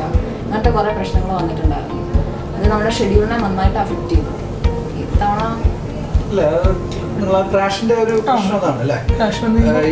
ഷെഡ്യൂളിന്റെ ഒരു വലിയൊരു പ്രശ്നമാണ് യൂഷ്വലി ഫേസ് ചെയ്തിരിക്കുന്നത്, ഷെഡ്യൂളിലേക്കുള്ള അറ്റാച്ച്മെന്റ്. കാരണം എനിക്ക് ഇവരൊരു ഭയങ്കര ഒരു റെസിഡൻഷ്യൽ എന്ന് പറഞ്ഞ ഒരു എൻവയറമെന്റ് ഡിഫറെന്റ് ആണ്. അവർ കംപ്ലീറ്റ്ലി ആ വീട്ടിനുള്ളിൽ ഇരുന്നിട്ട് മെന്റേഴ്സിനും കൂടെ പഠിച്ചുകൊണ്ടിരിക്കുമ്പോൾ പെട്ടെന്ന് നമ്മൾ ഇവരെ ക്രാഷിലേക്ക് വിടുമ്പോൾ ഇവർക്കൊരു ഫ്രീഡം കിട്ടിയ പോലെ അല്ലെങ്കിൽ പുറത്ത് പോയിട്ട് പെട്ടെന്ന് ഒരു ലോകം കണ്ട പോലെ അല്ലെങ്കിൽ വേറെ ആൾക്കാരെ കണ്ട പോലെ. എനിക്കിപ്പോഴും ഓർമ്മയുണ്ട് ചില പിള്ളേരൊക്കെ വന്ന് പറഞ്ഞു സാറേ എപ്പോഴാണ് വേറെ കുറെ മനുഷ്യന്മാരെ കാണുന്നത്. കാരണം അവർ ഫുൾ ടൈം ഇവരെ മാത്രമേ കാണുന്നുള്ളൂ. പക്ഷെ സത്യം പറഞ്ഞാൽ നമ്മൾ ഉദ്ദേശിച്ചത് അത് തന്നെയാണ്, ഇവര് വേറെ ആരും കാണരുത്. ഇവർ 15 പിള്ളേരും മെന്ററും ബുക്കും, അതിനപ്പുറത്തെ ഒരു ലോകം ഇവർക്ക് ഉണ്ടാവാൻ പാടില്ല. അതായത് നമ്മുടെ ഉദ്ദേശം. പക്ഷെ നമ്മൾ കഴിഞ്ഞ പ്രാവശ്യം ഈ ഒരു കോൺസെപ്ച്വൽ ഇഷ്യൂ ഒക്കെ ഉണ്ടായ കാരണം നമ്മൾ ക്രാഷിലേക്ക് വിടേണ്ടി വന്നു. പക്ഷേ ഈ പ്രാവശ്യം അതിനു വേണ്ടി നമ്മൾ പ്ലാൻ ചെയ്തിരിക്കുന്നത് എന്തിനാണെന്ന് വെച്ച് കഴിഞ്ഞാൽ സ്റ്റുഡൻറ് ഫാക്കൽറ്റീസിനെ കൊണ്ട് ക്ലാസ് എടുപ്പിക്കാണ്ട് ലക്ഷ്യയുടെ റെസിഡന്റ് ഫാക്കൽറ്റീസിനെ കൊണ്ട് തന്നെ ക്ലാസ് എടുപ്പിക്കുക എന്നുള്ളത്. അതൊരിക്കലും സ്റ്റുഡൻറ് ഫാക്കൽറ്റി മോശമായതുകൊണ്ടല്ല. സ്റ്റുഡൻറ് ഫാക്കൽറ്റീസ് നമ്മൾ സെലക്ട് ചെയ്ത എല്ലാ ഫാക്കൽറ്റീസും നന്നായി ക്ലാസ് എടുത്തിട്ടുണ്ടായിരുന്നു. പക്ഷേ ബേസിക് ഇഷ്യൂ ഈ സ്റ്റുഡൻസ് നമ്മുടെ ലക്ഷ്യയുടെ ക്ലാസ്സസ് അറ്റൻഡ് ചെയ്താണ് മിക്ക പേരും ഈ റെസിഡൻഷ്യൽ വരുന്നത്. അവർ ഓൾറെഡി ഇത്രയും ക്വാളിറ്റി ക്ലാസ് കേട്ടതുകൊണ്ട് അവർക്ക് ഒരിക്കലും വേറൊരു ഫാക്കൽറ്റിയുടെ ക്ലാസ് അക്സെപ്റ്റ് ചെയ്യാനുള്ള ഒരു ബുദ്ധിമുട്ടുണ്ടായിരുന്നു. അപ്പം അത് കാരണം നമ്മൾ ഇപ്രാവശ്യം തീരുമാനിച്ചൊരു കാര്യം, നമുക്ക് ലക്ഷ്യയുടെ ഫാക്കൽറ്റീസിനെ കൊണ്ട് തന്നെ ക്ലാസ് എടുപ്പിക്കാം. അത് ബേസിക്കലി നമ്മൾ പ്ലാൻ ചെയ്തിരിക്കുന്നത് എങ്ങനെയാണെന്ന് വെച്ച് കഴിഞ്ഞാൽ ഷെഡ്യൂൾ നടന്നുകൊണ്ടിരിക്കുന്ന സമയത്ത് ലക്ഷ്യയുടെ ഫാക്കൽറ്റീസ് നോർമലി റെഗുലർ ബാച്ച് എടുക്കാൻ വേണ്ടി ലക്ഷ്യയിൽ വരുന്നുണ്ട്. അപ്പോൾ അവർ നമ്മളോട് പല ഫാക്കൽറ്റീസിനോട് സംസാരിച്ചപ്പോൾ അവർ വളരെ ഓപ്പൺ ആയിട്ട് വളരെ ഹാപ്പി ആയിട്ടാണ് നമ്മളോട് പറഞ്ഞിരിക്കുന്നത് എന്താണ് സ്റ്റുഡൻസിന് വേണ്ടി അവർ ക്ലാസ് എടുക്കാൻ താല്പര്യമുണ്ട്. അവർ മോർണിംഗ് സെഷൻസ് 2 hours വന്നിട്ട് ഹോസ്റ്റലിൽ വന്നിട്ട് സ്റ്റുഡൻസിന് വേണ്ടി ക്ലാസ് എടുത്ത് കൊടുക്കാമെന്ന് അവർ നമ്മളോട് പറഞ്ഞിട്ടുണ്ട്. അപ്പോൾ അതുകൊണ്ട് നമ്മൾ ഇപ്പോഴത്തെ പ്ലാൻ വെച്ചിട്ട് നമ്മുടെ ഫാക്കൽറ്റീസ് തന്നെ ഡെയിലി അല്ല അവർ ഇവിടെ അവൈലബിൾ ആയ സമയത്ത് അവിടെ ഹോസ്റ്റൽസിൽ പോയിട്ട് അവർ എന്ത് ചെയ്യും, ആ ടോപ്പിക്സ് ക്ലാസ്സസ് അവർ എടുത്തു കൊടുക്കും. ഒരു 2 hour സെഷൻ പോലെ എടുത്തു കൊടുക്കും. അത് ഏകദേശം ഒരു ഇപ്പോൾ 5 days, ഇപ്പോൾ ഞാനിപ്പോൾ 5 days എറണാകുളത്ത് അവൈലബിൾ ആണെങ്കിൽ എല്ലാ 5 ദിവസം ഡെയിലി മോർണിംഗ് 2 hours വെച്ച് ഞാൻ ടോപ്പിക്സ് എടുത്തു കൊടുക്കും. അതാണ് ഇപ്പോൾ പ്ലാൻ ചെയ്തത്. അതാകുമ്പോൾ ഗുണം എന്താണ്, ഇത്രയും എക്സ്പെർട്ട് ഫാക്കൽറ്റീസും ഒരുപാട് ശീലമുള്ള ആൾക്കാർ, ഒരു പരിചയമുള്ള ആൾക്കാരുണ്ട്. വിത്തിൻ ടൈം ഫ്രെയിം അത് തീരും. ഒരു സ്റ്റുഡൻറ് ഫാക്കൽറ്റീസ് ഉണ്ടാകുന്ന ചെറിയ ബുദ്ധിമുട്ട് അതായിരുന്നു, അവരത്ര എക്സ്പീരിയൻസ്ഡ് ആവില്ല. ഇത്രയും എക്സ്പീരിയൻസ്ഡ് ആവുന്നതുകൊണ്ട് വിത്തിൻ ടൈം ഫ്രെയിം 2 hours കൊണ്ട് തന്നെ മാക്സിമം കണ്ടന്റ് പ്രൊവൈഡ് ചെയ്യാൻ പറ്റും. അതാണ് നമുക്ക് അതിൽ കണ്ട ഏറ്റവും ഒരു ബെനിഫിറ്റ് ആയിട്ട് ഉണ്ടാകുന്നത്. അതിൽ കുറെ സമയം ലാഭിക്കാം ഈ പോകുന്നത് ട്രാവലിംഗ് ഇഷ്യൂസ് ഉണ്ടായി. പിന്നെ ഈ റെസിഡൻഷ്യൽ കഴിഞ്ഞിട്ടുള്ള കുട്ടികൾക്കെല്ലാം ഒട്ടുമിക്ക കോൺസെപ്റ്റ് ക്ലാരിറ്റി ഉണ്ടാവും, കുറച്ച് പോർഷൻസ് മിസ്സിംഗ് ഉണ്ടാകത്തില്ല. അതുകൊണ്ട് ഫുൾ ക്രാഷ് കൊടുക്കേണ്ട കാര്യമില്ല. നമ്മൾ പോയിന്റ് ടു പോയിന്റ് ആയിട്ട് ഡിഫൈൻ ചെയ്ത്. പിന്നെ അതല്ല, റെസിഡൻഷ്യലിൽ ഇരിക്കുമ്പോൾ പിള്ളേർ ഓൾറെഡി ഒരു സ്പീഡിലായിരിക്കും പഠിച്ചുകൊണ്ടിരിക്കുന്നത്. വൺസ് ക്രാഷിന് പോയി കഴിഞ്ഞാൽ സ്റ്റാർട്ടിങ് സ്ലോ ആയിരിക്കും, അല്ലെങ്കിൽ 1 or 2 days ക്രാഷ് പോകാൻ സ്ലോയിലായിരിക്കും. പേസ് വരിക ഒരു മിഡിലൊക്കെ ആവുന്നതായിരിക്കും. അപ്പോൾ അത് ഒരു ഡിഫറെൻ്റ് ആയിരിക്കും. നോർമലി ഇങ്ങനത്തെ ഒരു റെസിഡൻഷ്യൽ പ്രോഗ്രാം പോലത്തെ പ്രോഗ്രാമിനായിരിക്കും എനിക്ക് തോന്നുന്നു സ്റ്റുഡൻസിനെക്കാളും കൂടുതൽ ടെൻഷൻ പേരൻസിനാണ്. എന്താ നടക്കുന്ന പ്രോഗ്രാംസ് എന്താണെന്നുള്ളതൊന്നും അറിയാത്തത്. അപ്പോൾ മെന്റേഴ്സ് നിങ്ങളെല്ലാവരും കൂടെ ഉള്ളപ്പോൾ അറിയുന്നുണ്ടാവും പ്രോഗ്രസ് എന്താണ്. ഈ പേരൻസിന് എങ്ങനെ കമ്മ്യൂണിക്കേറ്റ് ചെയ്യുന്നത്, എങ്ങനെ പ്രോഗ്രസ് ട്രാക്ക് ചെയ്യണോ, എന്തെങ്കിലും സിസ്റ്റം അങ്ങനെ എന്തെങ്കിലും ഉണ്ടോ? നമുക്ക് ഇനി ഇവരെ ഇവാലുവേറ്റ് ചെയ്യാന്നുള്ളതാണ് ഇതിൻ്റെ പ്രോഗ്രാമിൻ്റെ മെയിൻ പ്രോസസ്സ് എന്ന് പറയുന്നത്. നമ്മൾ സ്റ്റാർട്ടിംഗ് വരെ ഇവർ ഇവാലുവേറ്റ് ചെയ്ത് ഇവർക്കുള്ള ഗൈഡൻസ് കൊടുത്ത് കൗൺസിലിംഗ് കൊടുത്ത് നമ്മൾ ഇവർ ഇമ്പ്രൂവ്മെൻ്റ് ആണ് കണ്ടുകൊണ്ടിരിക്കുന്നത്. അത് നമ്മൾ റെക്കോർഡ് കീപ്പ് ചെയ്യുന്നുണ്ട്. ലാസ്റ്റ് ബാച്ചിലാണെങ്കിൽ നമ്മൾ റെക്കോർഡ് കീപ്പ് ചെയ്യുന്ന ഒരു മാർക്ക് കീപ്പ് ചെയ്യുന്നുണ്ട്, ഇവരോട് കമ്മ്യൂണിക്കേറ്റ് ചെയ്യുന്നുണ്ട് സ്റ്റുഡൻസോട്. പക്ഷേ എന്ത് പറ്റിയെന്ന് പറഞ്ഞാൽ നമുക്ക് ഒരു പരിധി വരെ മാത്രമേ ഇത് പാരൻസിലേക്ക് ഇത് റീച്ച് ചെയ്യാൻ പറ്റിയിട്ടുള്ളൂ. അതിനുണ്ടായിട്ടുള്ള ഇഷ്യൂസ് എന്ന് പറഞ്ഞാൽ ചില മെയിൽ IDs കളക്ട് ചെയ്യുന്നതിൽ നമുക്ക് കൊടുത്ത എൻട്രി മാറിപ്പോയിട്ടുണ്ട്. പിന്നെ മാർക്ക് ഉണ്ടായിരുന്നത് 25 മാർക്സിനാണ് എക്സാം ഉണ്ട്, 20 മാർക്സിന് അടുത്ത എക്സാം ഉണ്ട്, 30 മാർക്സ്. അപ്പോൾ ഇത് അഗ്രിഗേറ്റ് ചെയ്ത് വന്നപ്പോൾ നമ്മുടെ ഗ്രാഫിലൊക്കെ പ്ലോട്ട് ചെയ്യാൻ ഭയങ്കരമായിട്ട് ബുദ്ധിമുട്ടുണ്ടായി. അപ്പോൾ ഇത്തവണ നമ്മൾ എങ്ങനെ ചെയ്യുന്നത്, എല്ലാ ഡെയിലി എക്സാംസും 30 മാർക്സിനാണ്, റിവിഷൻ എക്സാംസ് 50 മാർക്സിൻ്റെത് 75, 100 എന്ന് പറഞ്ഞ കൃത്യ പാറ്റേൺ ഉണ്ട്. അപ്പോൾ അതുകൊണ്ട് തന്നെ നമുക്ക് കൃത്യ രീതിയിലുള്ള മാർക്കിൻ്റെ രീതിയിൽ മാർക്ക് ഷീറ്റും അതുപോലെ തന്നെ വാല്യൂ കമൻറ്റ്, ഇത് വാല്യൂ ചെയ്തപ്പോൾ വാല്യൂ ചെയ്തുകൊണ്ടായിട്ടുള്ള അതിൻ്റെ മോളുടെ ഒപ്പീനിയൻ സജഷൻ എന്താണ്, ഇമ്പ്രൂവ്മെൻറ്റ് എന്താണ് വരുത്തേണ്ടത്, എവിടെയാണ് ഇവരുടെ സ്ട്രെങ്ത് എന്നുള്ള രീതിയിൽ, അല്ലെങ്കിൽ എന്താണ് വീക്ക്നെസ് എന്നുള്ള ഇവർ വാല്യൂസ് ചെയ്തിട്ടുള്ള കാര്യങ്ങൾ. അതിൻ്റെ പുറമെ തന്നെ ഇവരുടെ കൂടെ ഉണ്ടായിട്ടുള്ള മെൻറ്റേഴ്സിന് ഇതിൻ്റെ മോളുടെ ഒപ്പീനിയൻ എന്താണ്, ഇത് കൂടെ വെച്ചുകൊണ്ട് പാരൻസിനെ നമ്മൾ അപ്ഡേറ്റ് ചെയ്യുന്നതായിരിക്കും.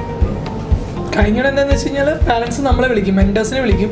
മെൻറ്റേഴ്സ് ഓരോ ആൾക്കാരുടെ ഇൻഡിവിജ്വൽ കമൻറ്റ്സ് കൊടുക്കും. പക്ഷേ ഒരു എന്താ ക്വാണ്ടിഫൈ ചെയ്യാൻ എന്തെങ്കിലും നമുക്ക് പറ്റിയിരുന്നില്ല. പക്ഷേ ഇത്തവണ ഒരു പ്രോപ്പർ ട്രാക്ക് വരുന്നുണ്ട്. എല്ലാവർക്കും ഒരു റിപ്പോർട്ട് പോലെ സ്കൂളിലൊക്കെ കാണുന്ന ഒരു പ്രോഗ്രസ് കാർഡ് കോൺസെപ്റ്റിലോട്ടാണ് നമ്മൾ പ്ലാൻ ചെയ്യുന്നത്. പാരന്റ്സിന് അറിയാൻ പറ്റും എത്രയൊക്കെ ഇമ്പ്രൂവ്മെന്റ് ഉണ്ട്, എവിടേക്ക് എൻ്റെ കുട്ടി ലാഗ് ചെയ്യുന്നുണ്ട്, എവിടേക്കാണ് ഇവർ കൊടുക്കുന്ന ലൈക്ക് അഡീഷണൽ കെയർ എന്താണ്, അതിനെപ്പറ്റി ഒരു ട്രാക്ക് പാരന്റ്സിനുണ്ടാവും. ഇപ്പൊ റൈറ്റ് നോ നമ്മൾ മെന്റേഴ്സിന് അല്ലെങ്കിൽ ഫാക്കൽറ്റി ടീം ഡെസ്കിനടുത്ത് മാത്രമേ ഉള്ളൂ. ദാറ്റ് ഇസ് യൂസ്ഫുൾ സ്റ്റുഡൻസിന് ഇവാലുവേഷൻ അതിനുവേണ്ടി യൂസ് ചെയ്യാം. പക്ഷേ പാരന്റ്സിനോട് എത്തുന്നില്ല കംപ്ലീറ്റ് ആയിട്ട്. അതിപ്പോൾ പറഞ്ഞ പോലെ ഇൻഡിവിജ്വൽ വിളിക്കുമ്പോൾ മാത്രമേ അത് പറഞ്ഞു കൊടുക്കാൻ പറ്റുള്ളൂ. ഈ പാറ്റേണിലോട്ട് എത്തിക്കഴിഞ്ഞാൽ പാരന്റ്സിലേക്ക് അവർക്ക് വീട്ടിലിരുന്നിട്ട് തന്നെ അസ് ചെയ്യാൻ പറ്റും. ഓക്കെ, എൻ്റെ ഇത്രമാത്രം ഇമ്പ്രൂവ്മെന്റ് വന്നിട്ടുണ്ട്, ഇതൊക്കെ ലാഗ് ചെയ്യുന്നുണ്ട്, മേ ബി നെക്സ്റ്റ് മന്തിലോട്ട് അത് നോക്കാം. ഓക്കെ, എൻ്റെ കോസ്റ്റിംഗ് കുട്ടിക്ക് ഈ മന്ത് ഈ പ്രാവശ്യത്തെ വാല്യൂഷനിൽ വീക്ക് ആണെങ്കിൽ നെക്സ്റ്റ് ഇതിലോട്ട് പുള്ളിക്ക് അത് നോക്കാൻ പറ്റും, എന്തെങ്കിലും ഇമ്പ്രൂവ്മെന്റ് ഉണ്ടോ ഇല്ലയോ കമ്പാരിസൺ കാണാം. അവരുടെ മാർക്ക് കൂടുമ്പോൾ അല്ലെങ്കിൽ കുറയുകയാണെങ്കിൽ അവർ എന്തൊക്കെയാണ് മാറ്റേണ്ടത് എന്നുള്ള കമന്റ്സ് വെച്ചിട്ട് അവർക്ക് അതിനനുസരിച്ച് ഇമ്പ്രൂവ് ചെയ്തുകൊണ്ട് വെക്കാം. കാരണം അതങ്ങനെ കീപ്പ് ഓൺ ചെയ്തുകൊണ്ടിരിക്കും. നമ്മൾ ഓരോ ഡേറ്റിലും എന്താണ് വാല്യൂ സജസ്റ്റ് ചെയ്തത്, എന്താണ് മെന്റർ സജസ്റ്റ് ചെയ്തത്, ഇതെപ്പോഴും ഇമ്പ്രൂവ് ചെയ്തുകൊണ്ടിരിക്കാൻ കുട്ടിക്കും സ്റ്റുഡൻറ്റിനും ശ്രമിക്കാൻ പറ്റുന്ന ഒരു സപ്പോർട്ടിലായിരിക്കും. കഴിഞ്ഞ പ്രാവശ്യം ലക്ഷ്യക്ക് pre result and post result residential batches ഉണ്ടായിരുന്നു. അപ്പോൾ ഇപ്രാവശ്യം റിസൾട്ട് കുറച്ച് ഡിലേ ആവും. അപ്പം അത് കഴിഞ്ഞ് ഇപ്പോൾ നമ്മൾ ജൂലൈയിൽ റെസിഡൻഷ്യൽ ബാച്ച് സ്റ്റാർട്ട് ചെയ്യുന്നു. അപ്പം പോസ്റ്റ് റിസൾട്ട് ബാച്ച് ഉണ്ടാവുമോ? ആൻഡ് അതിൻ്റെ ഷെഡ്യൂളും ഒക്കെ ഡിഫറെൻ്റ് ആയിരിക്കും, അത് ഒരേപോലെ?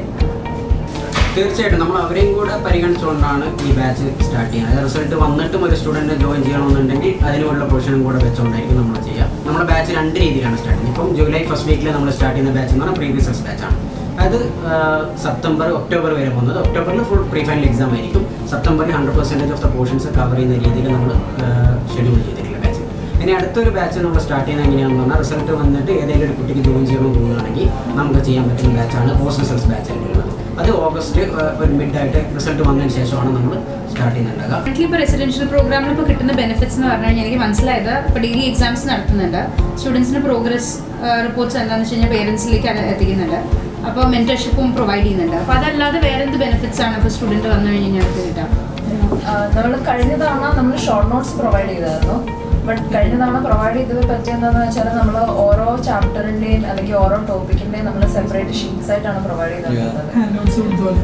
അത് പക്ഷെങ്കിൽ അവർ പ്രോപ്പറായിട്ട് യൂസ് ചെയ്തോന്ന് എനിക്ക് ഡൗട്ടുണ്ട്. കാരണം വായിച്ചിട്ട് ഒരു തവണ റിവൈസ് ചെയ്തിട്ട് അത് പലയിടത്ത് ഇട്ടേക്കുന്നത് ഞാൻ കണ്ടിട്ടുണ്ട്. കുറേ പേര് അത് പ്രോപ്പറായിട്ട് സ്റ്റോർ ചെയ്ത് വെക്കുന്നുണ്ടെങ്കിലും മറ്റു ചിലർ അത് വലിച്ചെറിഞ്ഞിട്ട് കിടക്കുന്നത് ഞാൻ കണ്ടിട്ടുണ്ട്.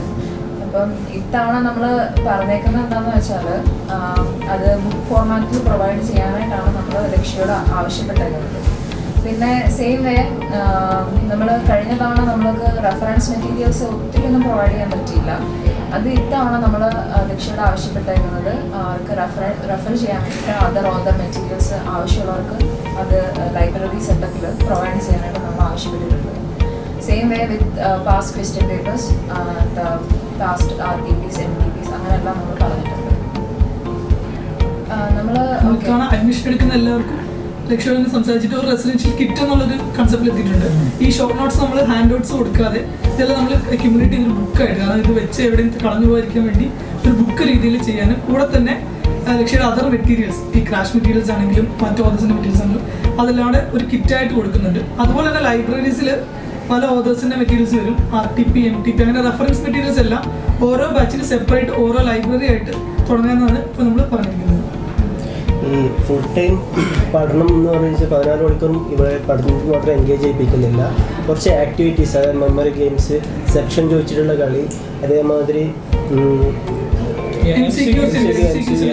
ക്വിസ് കോമ്പറ്റീഷൻ മാതിരി ചെറിയ ചെറിയ ഡിസ്കഷൻ, ഇടയ്ക്കൊന്ന് മാറി ഫുൾ ടൈം ഇതിൽ നിന്ന് ജസ്റ്റ് ഒന്ന് മാറി എൻഗേജ് ചെയ്യാൻ വേണ്ടി ചെറിയ ചെറിയ ആക്ടിവിറ്റീസ്. ഈവൻ കഴിഞ്ഞ ബാച്ചിലാണ് ഞങ്ങൾ കാൽക്കുലേറ്റർ ഗെയിംസ് സ്റ്റഡീസ് റിലേറ്റഡ് ആയിരിക്കും, പക്ഷേ ഷിഫ്റ്റ് പോലെ തോന്നുന്നു. അപ്പോൾ ലക്ഷ്യ പ്രൊവൈഡ് ചെയ്യുന്ന റെസിഡൻഷ്യൽ ബാച്ചിനെ കുറിച്ചിട്ടുള്ള ഒരു ഐഡിയയും ആൻഡ് അഡ്വാൻറ്റേജസ് അതിലൊക്കെ ആയിരിക്കും എന്നുള്ള എല്ലാ ഡീറ്റെയിൽസും ഈ ഡിസ്കഷനിൽ it was very clear to all of us. And thank you so much to everybody for giving us your valuable time.